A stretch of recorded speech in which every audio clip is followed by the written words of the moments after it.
The Lord be with you. A reading from the Holy Gospel according to Matthew, chapter 15, verses 21 through 28. At that time, Jesus withdrew to the region of Tyre and Sidon. And behold, a Canaanite woman of that district came and called out, "Have pity on me, Lord, Son of David. My daughter is tormented by a demon." But Jesus did not say a word in answer to her. Jesus' disciples came and asked him, "Send her away, for she keeps calling out after us." He said in reply, "I was sent only to the lost sheep of the house of Israel." But the woman came and did him homage, saying, "Lord, help me." He said in reply, "It is not right to take the food of the children and throw it to the dogs." She said, "Please, Lord, for even the dogs eat the scraps that fall from the table of their masters." Then Jesus said to her in reply, "O woman, great is your faith. Let it be done for you as you wish." And the woman's daughter was healed from that hour. The Gospel of the Lord. So if you've ever been in a situation where there's some kind of like medical emergency, or not even a medical emergency, but typically a situation where you've tried all of your options, like you've exhausted all of your options. Whether that be a joint has failed, and you're just like, man, I'm having so much pain.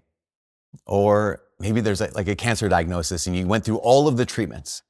Sometimes it's a mental health issue where you're like, I've seen a counselor, I've tried medication, all these things, where it seems like, okay, there's no other option, there's no other, you're desperate. Have you ever been in that situation where you're just so desperate?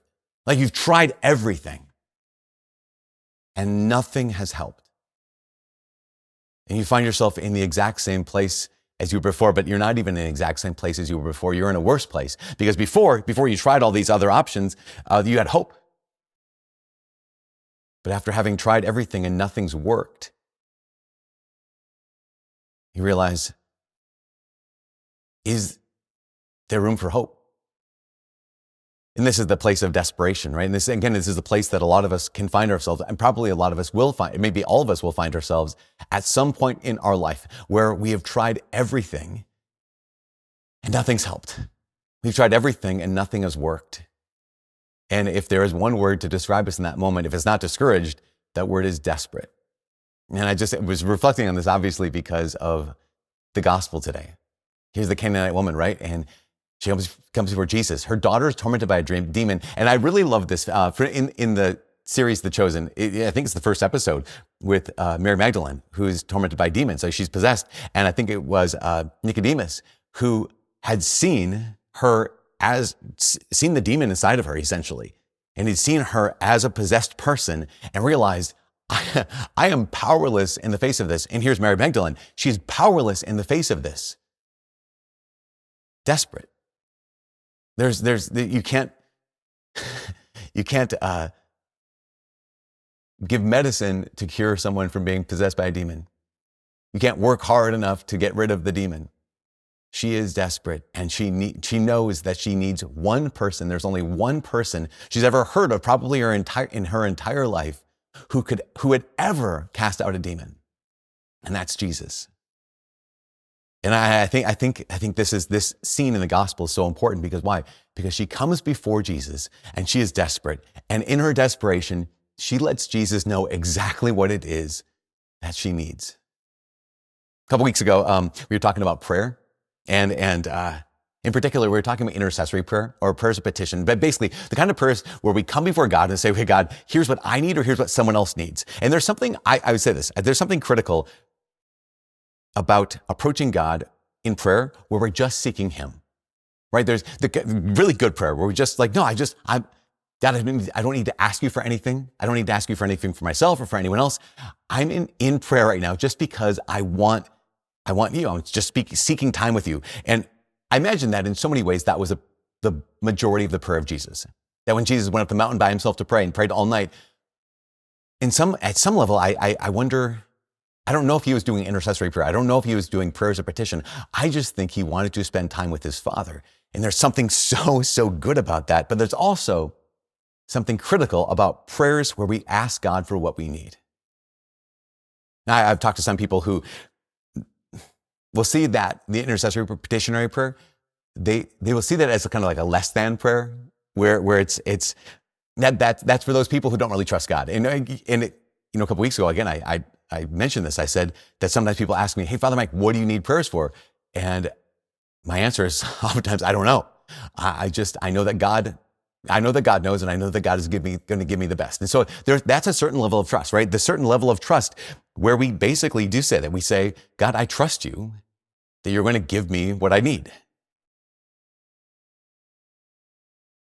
But petitionary prayer, intercessory prayer, we know that that's not for those who are less spiritually advanced for a couple of reasons. Number one is because Jesus did do petitionary prayer. Jesus did do intercessory prayer. And we are not more advanced than Jesus. That's the first thing we have to understand. The second thing is this, that approaching God to, again, prayers of petition, where we are interceding on behalf of ourselves or someone else. That kind of prayer, asking God for what we know or what we need or what we want, it's an exercise of what it is to be a son or daughter of God. I mean, just imagine if we didn't approach the Lord with our needs, or we didn't approach the Lord with our wants, that could be a sign that we're not willing to open our hearts to God and tell Him and show Him our hearts. So years ago, when my mom was still alive, at one point she was at a group called Moms of Priests, MOPS. And in the Moms of Priests, they were talking about like what their sons were doing, all their priest sons were doing. And at one point, one of the ladies asked my mom, "So Goody, what's Father Mike up to?" And she said this line that I just thought, oh, ouch. She didn't say it in a resentful way. She didn't say it in a negative way. She just said it as a fact. She said, "Well, he's always been our secret agent man, so I don't really know what he's doing." And she told me that later on. And I remember thinking, oh, that's right. Like for a lot of my life, I didn't tell her what was going on. And part of that is just because I don't want to, I'm the fourth. Does she really care? I knew she loved me. But there's a part of it is too like that. I don't know. Do I trust her? Do I trust my mom or do I trust my dad with what's going on in my heart? Do I trust them enough to share, here is what's in my heart? When she said that, I realized, oh my gosh, I've kind of fallen into this place by default, this place of maybe even you might even call it a place of hiding from my mom or hiding from my dad. And we often can do that in our prayer. But to be able to come before God and say, God, here's what I want, or here's what I need, that's an exercise of a son. That's an exercise of a daughter. That's an exercise of someone who knows that they can trust their father. So there's something good. That's the second thing. The third thing is this. I think there's a certain kind of trust. Again, there is a real trust that says, God, you know best, so I won't even ask. Again, I think that's not bad. That's a certain kind of trust. God, you know best, I won't even ask. But there's also a kind of trust that says, God, you know best, so I will ask for what I want. I will ask for what I need, and then I will trust that you will give me the best. And I think that's even a deeper trust. It's one thing to just be like, hands off, God, you give me whatever you need to give me. There's a deeper kind of trust that says, God, I know you're going to give me what's best. I'm also going to reveal my heart to you. I'm going to ask you for something, and then I'm going to trust that you give me what is best. Because again, that is a profound act of trust, because we know this. We know that God will answer. And we know that God's answers are at least three things. He has one of at least three things. He could say yes, he could say no, he could say wait. We know that when we come before God, like the Canaanite woman in the gospel today, and we're desperate, and we say, God, this is what I need. He can say yes, he can say no, and he can say wait. So here's the question. When I ask, when I'm desperate, when I come before God and say, God, this is what I need or this is what I want, the question is this. Can God tell me no?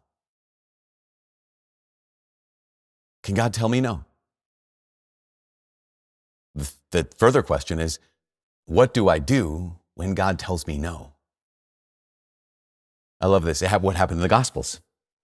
Well, what someone might say is that she persists. Maybe even they would say that she argues with Jesus. Maybe.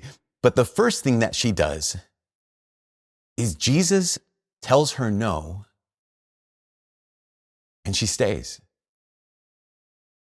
This is so important.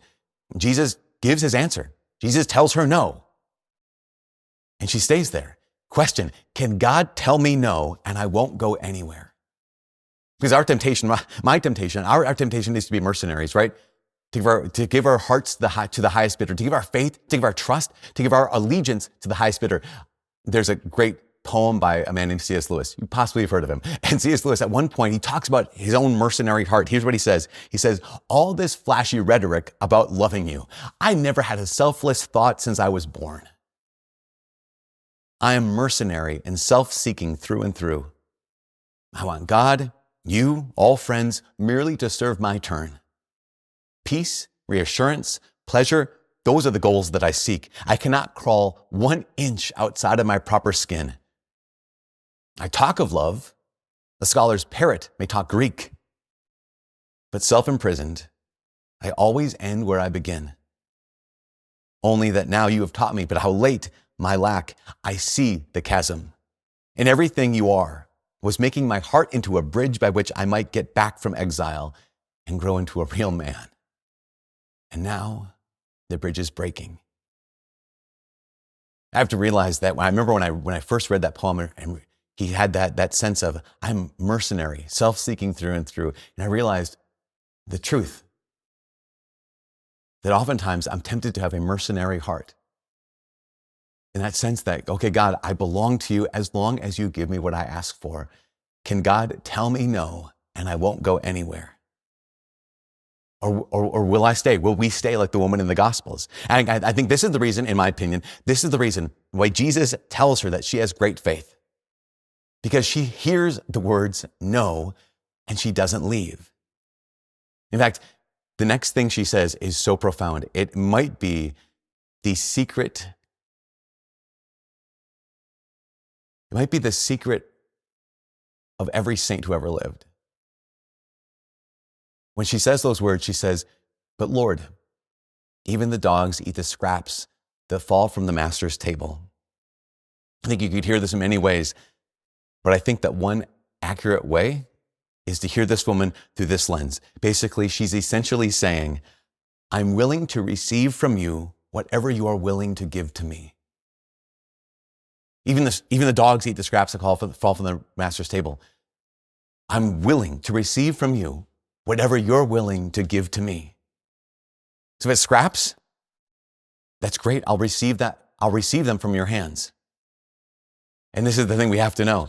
Faith so often is nothing more than trust. Faith so often is just, we use the term surrender. And when I say surrender, we don't mean giving up. What we mean is, I will accept whatever you're willing to let me have. That's the kind of faith. That's the kind of, when Jesus looks at her and says, that's great faith, who said, I'm willing to accept, I'm willing to receive from you whatever you're willing to give to me. I accept whatever you're willing to let me have. Imagine being in a place of desperation where I've exhausted all the options and I come before God and I say, okay, God, even if you say no, I'm not going to leave. But I will receive whatever you want me to have. And this is the last thing. Imagine having this depth of faith to be able to be in that place of desperation, really, where there is no other option, and to ask and to beg, come before God for exactly what we need, and then to have the trust to accept whatever He's willing to give us. Because if there's anything that the Canaanite woman demonstrates to us about our faith, it's this: that in our place of desperation, where there's no other option, what we do is we come before the Lord and we tell Him what we need. And even if He tells us no, we make the resolution, God, you can tell me no, and I won't leave. But I'm willing to receive everything, anything that you're willing to let me have. In the name of the Father, and of the Son, and of the Holy Spirit, amen.